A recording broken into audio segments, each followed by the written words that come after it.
Good morning, students. Welcome back to Biology Classroom once again. Today I will start Chapter 4, Ecosystem. So, what is ecosystem? Ecosystem normally is an open system, whereas it needs regular energy supply and circulation of the materials which are normally necessity for the living and non-living substances for their survival. So what is ecosystem? Ecosystem is an open system whereas it needs regular supply of energy and circulation of the materials. Those are important for the living and non-living substances. Normally, the ecosystem is Greek word and it was first coined by A.G. Tansley. A.G. Tansley. Ecosystem, actually Greek word, it derived from oikos. Oikos. It means house or habitat. Next, the term ecology. What is ecology? Basically, the interaction of living and non-living substances. This relationship is also known as ecology. And ecology, the term was first used by Haeckel. Basically, ecosystem composed by biotic and abiotic components. Biotic means normally producer, consumer, decomposers, and abiotic means suppose sunlight, air, humidity, different types of climate, water, etc. So students, look at the book and few things are very important for ecosystem. These are the habitat, population and community. So what is habitat? Particular surroundings or a place where an organism can live, that is habitat. So what is community? In a habitat, some animals and plants live together and they collectively call community. And last one is what is population? So in a habitat, all the individuals of a particular species, they are also known as population. These three terms are very important for ecosystem. So let's start the chapter. Look at the book. This first portion is not important. So students, just leave it. Here is no important things.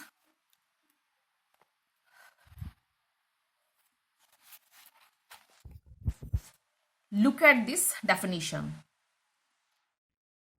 Functional unit or system made up of living and non-living components which is capable for independent existence is called ecosystem. So what is ecosystem? Ecosystem is a basically chain-like system whereas living and non-living components by which they are made of and which is capable of independent existence, that is called ecosystem. The ecosystem includes all the communities of an area, whereas plants, animals, functioning with their non-living environment like soil, air, water. So, at a particular habitat, whereas plant and animals can live together and they depend upon soil, air, water, etc. Next. An ecosystem needs only the input of sunlight energy for its functioning. If we move on the ecosystem process, we need sunlight as a form of energy. The example of ecosystem are a grassland, a forest, a desert, a mountain, a pond, a lake, a river, and each place carry individual ecosystem. The term ecosystem is derived from the Greek word oikos. Already I have discussed before.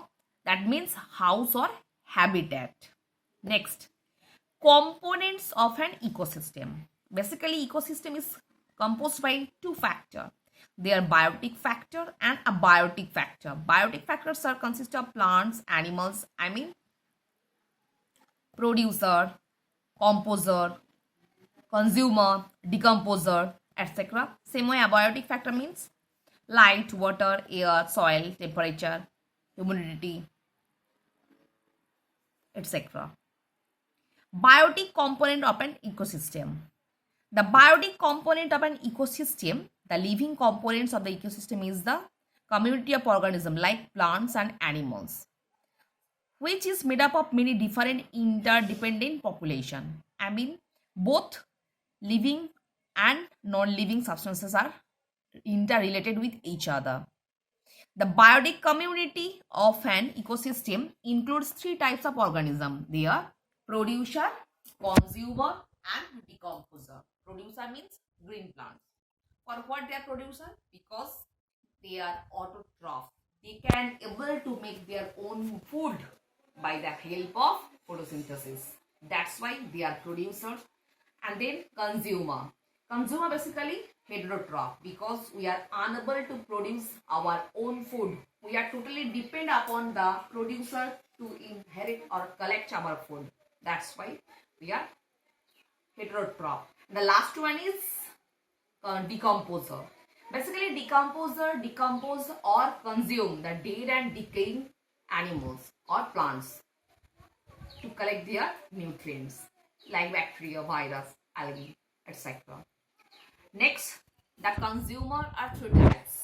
They are herbivores, carnivores, and omnivores.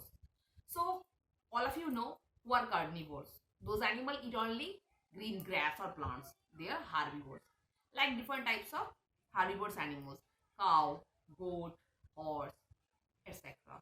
And same way, who are carnivores, those animals eat only flesh of other animals. They are carnivores.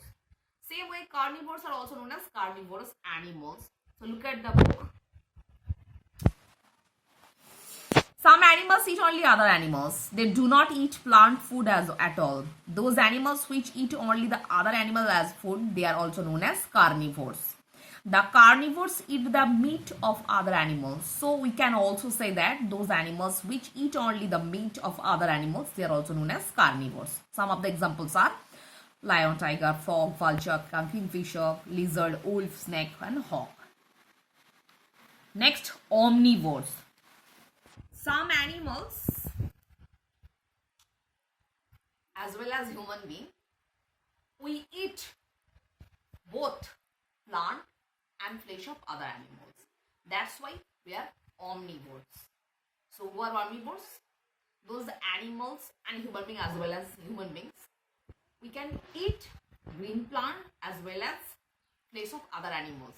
That's why we are omnivores. So look at the book.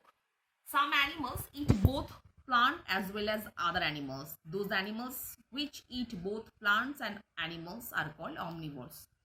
In other words, the omnivores eat plant food as well as the meat of other animals.